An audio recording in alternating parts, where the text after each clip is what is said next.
शुक्लांबरधरं विष्णुं शशिवर्णं चतुर्भुजं प्रसन्नवदनं ध्यायेत् सर्वविघ्नोपशान्तये।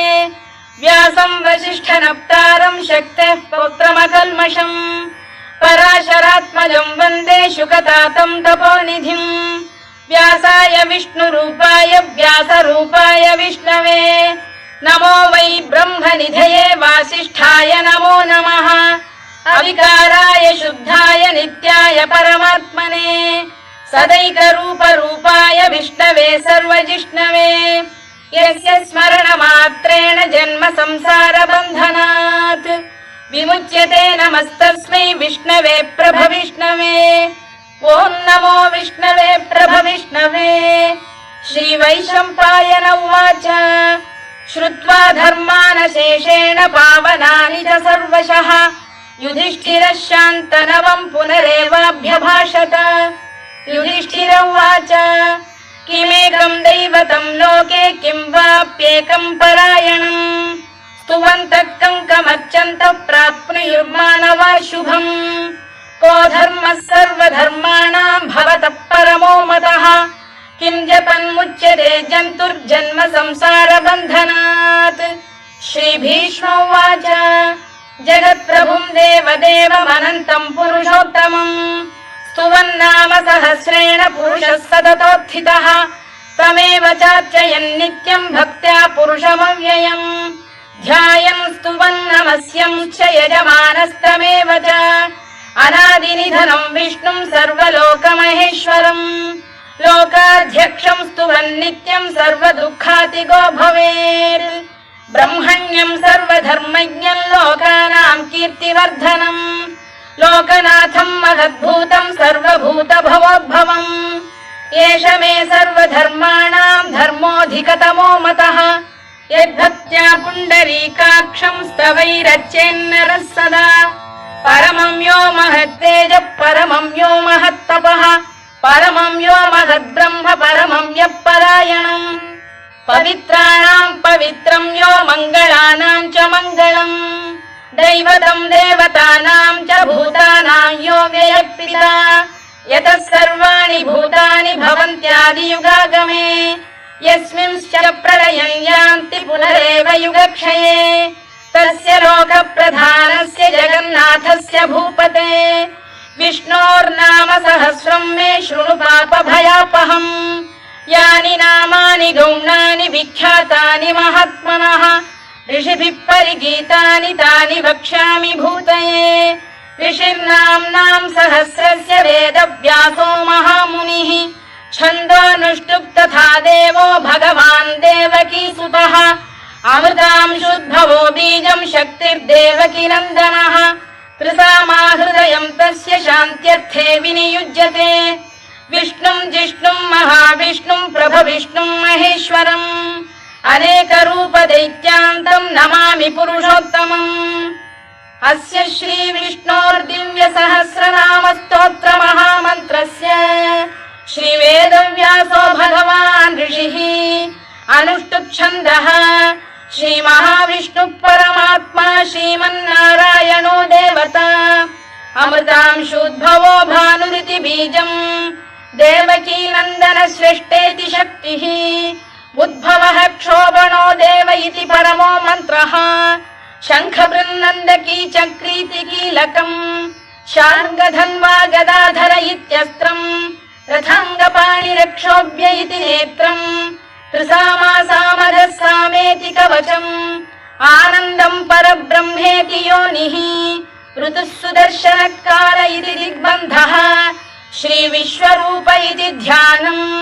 श्रीमहाविष्णुप्रीत्यर्थे सहस्रनाम जपे विनियोगः। ध्यानम् क्षीरोदन्वत्प्रदेशे शुचिमणिविलसत्सैकते मौक्तिकानाम् मालाक्लुप्तासनस्थस्फटिकमणिनिभैर्मौक्तिकैर्मण्डिताङ्गः शुभ्रैरभ्रैरदभ्रैरुपरि विरचितैर्मुक्तपीयूषवर्षैः आनन्दीनः पुनीयादरिनलिन गदा शङ्खपाणिर्मुकुन्दः भूः पादौ यस्य नाभिर्वियदसुरनिलश्चन्द्रसूर्यौ च नेत्रे कर्णावाशा शिरोद्यौर्मुखमपि दहनो यस्य वास्तेयमब्धिः अन्तस्थं यस्य विश्वं सुरनरखगो भोगि गन्धर्व दैत्यैः चित्रं रम्यते तं त्रिभुवन वपुषं विष्णुमीशं नमामि। ॐ नमो भगवते वासुदेवाय। शान्ताकारं भुजगशयनं पद्मनाभं सुरेशं विश्वाधारं गगनसदृशं मेघवर्णं शुभाङ्गम् लक्ष्मीकान्तं कमलनयनं योगिधृध्यानगम्यं वन्दे विष्णुं भवभयहरं सर्वलोकैकनाथम्। मेघश्यामं पीतकौशेयवासं श्रीवत्साङ्कं कौस्तुभोद्भासिताङ्गम् पुण्योपेतं पुण्डरीकायताक्षं विष्णुं वन्दे सर्वलोकैकनाथम्। नमः समस्तभूतानामादिभूताय भूभृते अनेकरूपरूपाय विष्णवे प्रभविष्णवे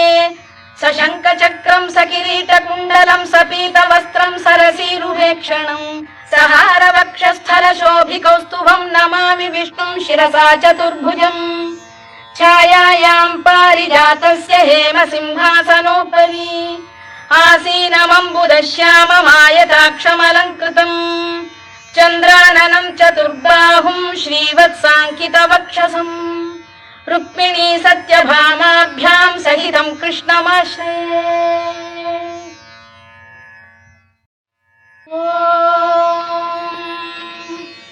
विश्वं विष्णुर्वषत्कारो भूतभव्य भवत्प्रभुः भूतभृद्भावो भूतात्मा भूतभावनः भूतात्मा परमात्मा च मुक्तानां परमागतिः अव्ययः पुरुषः साक्षी क्षेत्रज्ञोऽक्षर एव च योगो योगविदां नेता प्रधानपुरुषेश्वरः नारसिंहवपुः श्रीमान् केशवः पुरुषोत्तमः सर्वः शर्व शिवस्थाणुर्भूतादिर्निधिरव्ययः सम्भवो भावनो भर्ता प्रभवः प्रभुरीश्वरः स्वयंभूः शम्भुरादित्यः पुष्कराक्षो महास्वनः अनादिनिधनो धाता विधाता धातुरुत्तमः अप्रमेयो ऋषिकेशः पद्मनाभोऽमरप्रभुः विश्वकर्मा मनुस्पष्टा स्थविष्ठस्थविरो ध्रुवः अग्राह्यः शाश्वतः कृष्णो लोहिताक्षप्रदर्दनः प्रभूतस्त्रिककुब्धाम पवित्रं मङ्गलं परम् ईशान प्राणद प्राणो ज्येष्ठः श्रेष्ठः प्रजापतिः हिरण्यगर्भो भूगर्भो माधवो मधुसूदनः ईश्वरो विक्रमी धन्वी मेधावी विक्रमक्रमः अनुत्तमो दुराधर्षः कृतज्ञः कृतिरात्मवान् सुरेशः शरणं शर्म विश्वरेताः प्रजाभवः अधः संवत्सरो व्याल प्रत्ययः सर्वदर्शनः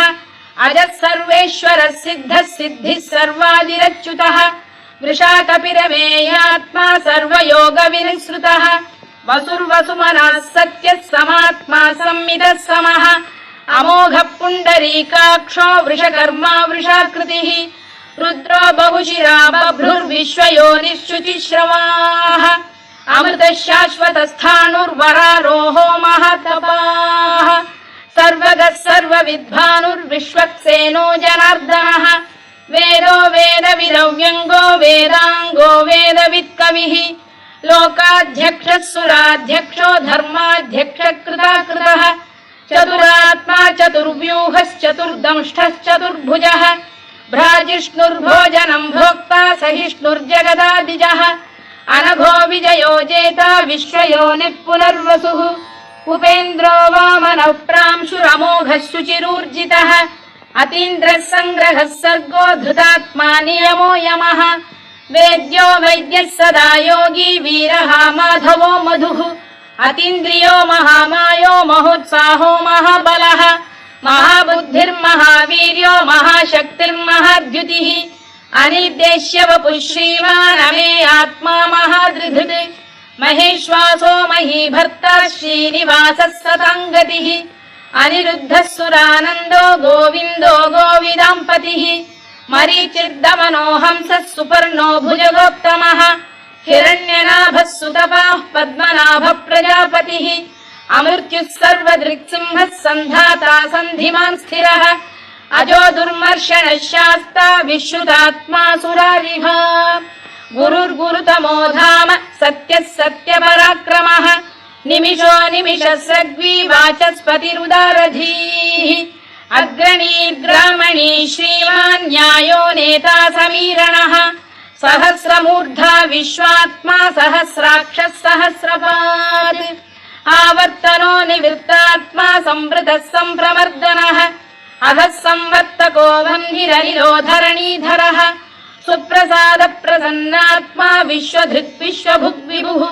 सत्कर्ता सत्कृतः साधुर्जह्नुर्नारायणो नरः असंख्येयो प्रमेयात्मा विशिष्टः शिष्टकृच्छुचिः सिद्धार्थ सिद्ध संकल्पः सिद्धिदः सिद्धिसाधनः वृषाही वृषभो विष्णुर्वृषपर्वा वृषोदरः वर्धनो वर्धमानश्च विविक्तः श्रुतिसागरः सुभुजो दुर्धरो वाग्मी महेन्द्रो वसुदो वसुः नैकरूपो बृहद्रूपः शिपिविष्टप्रकाशनः ओजस्तेजोद्युदिधरः प्रकाशात्मा प्रतापनः वृद्धस्पष्टाक्षरो मन्त्रश्चन्द्रांशुर्भास्करद्युतिः अमृतांशुद्धवो भानुः शशबिन्दुः सुरेश्वरः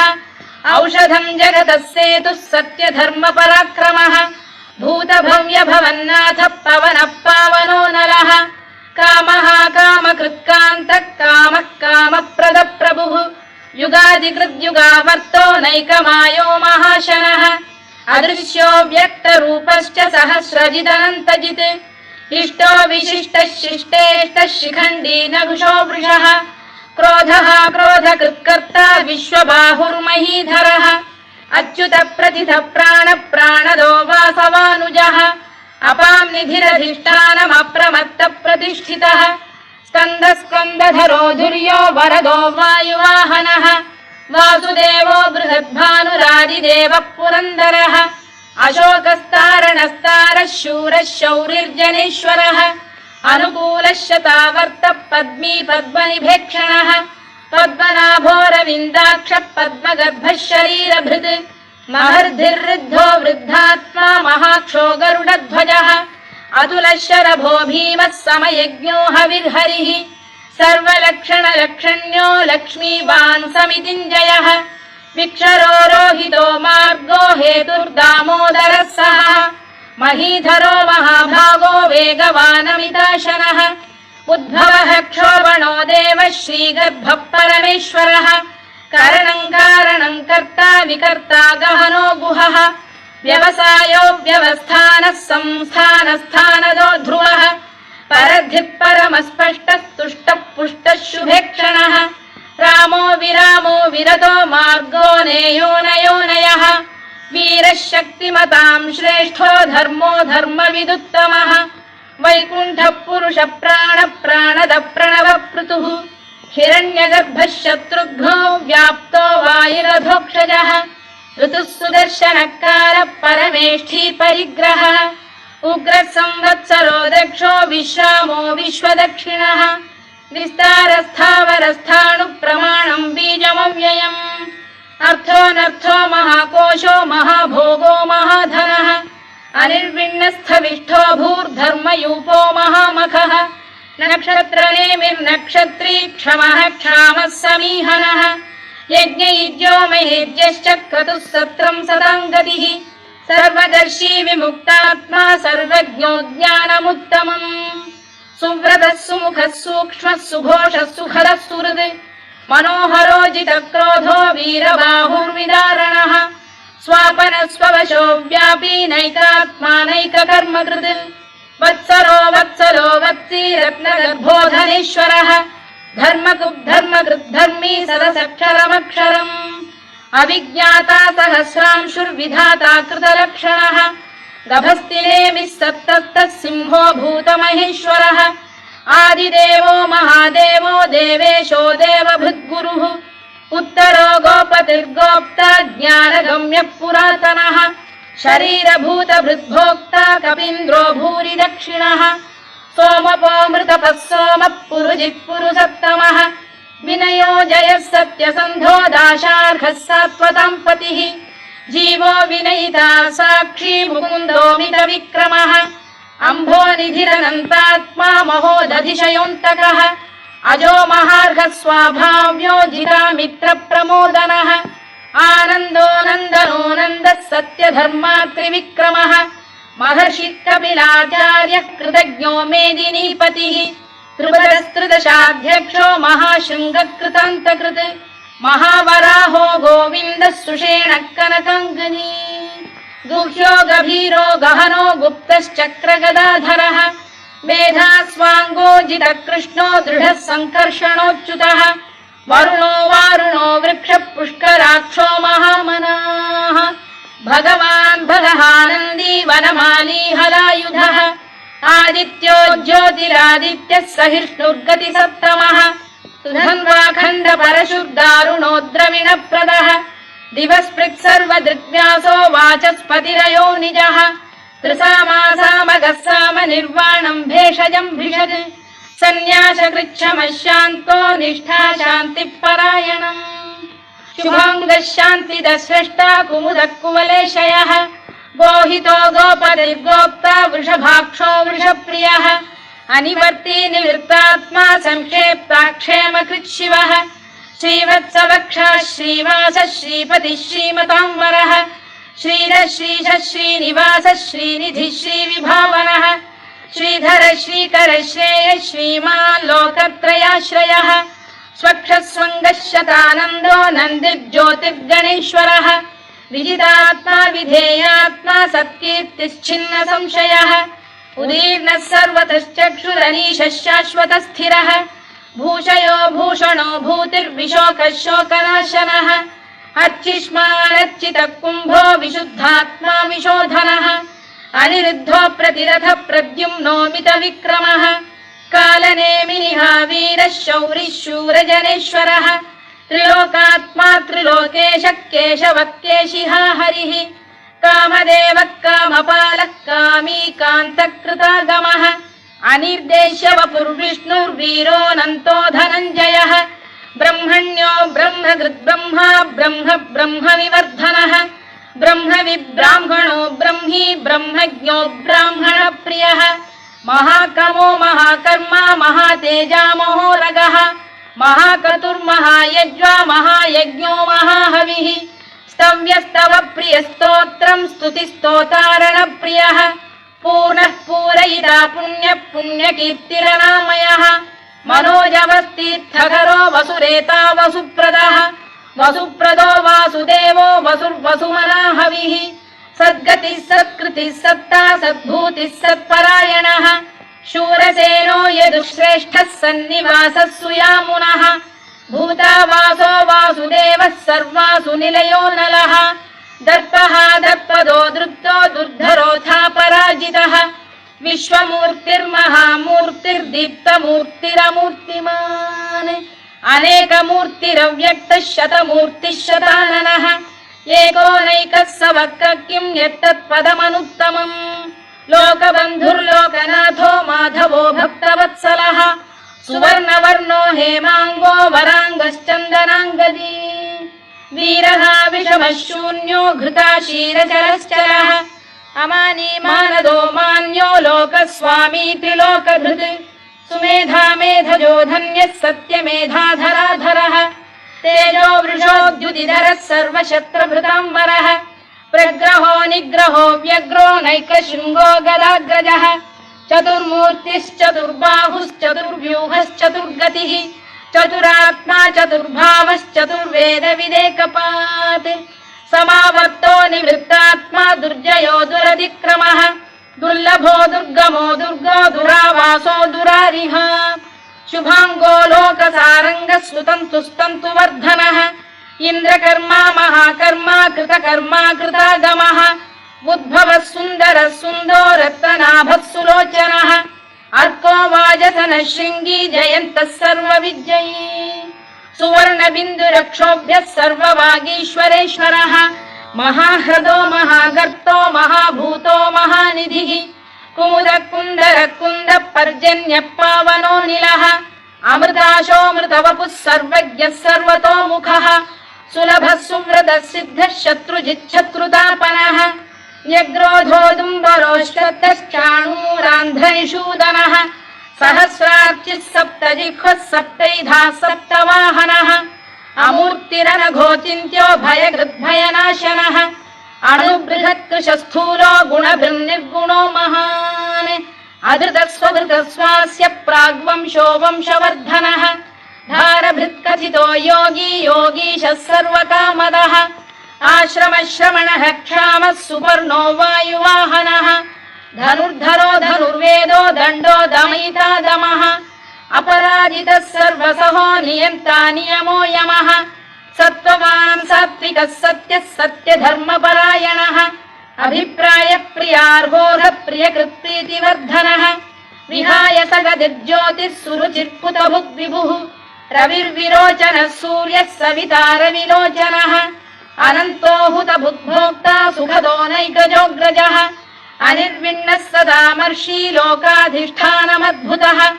सनातनतमः कपिलः कपिरव्ययः स्वस्तिदः स्वस्तिकृत् स्वस्ति स्वस्ति भुक् स्वस्ति दक्षिणः आरौद्रः कुण्डली चक्री विक्रम्यूर्जितशासनः शब्दातिकः शब्दसः शिशिरः शर्वरीकरः अक्रूरपेशलो दक्षो दक्षिणः क्षमिणां वरः विद्वत्तमो वीतभयः पुण्यश्रवणकीर्तनः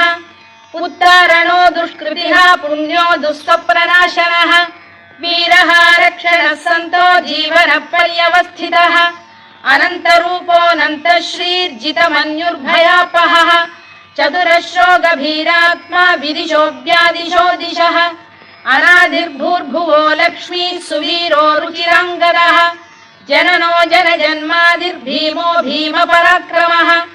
आधारनिलयो धाता पुष्पहास प्रजागरः ऊर्ध्वरः सत्त्वथाचार प्राणद प्रणवप्रणः प्रमाणं प्राणनिलय प्राणभृत् प्राणजीवनः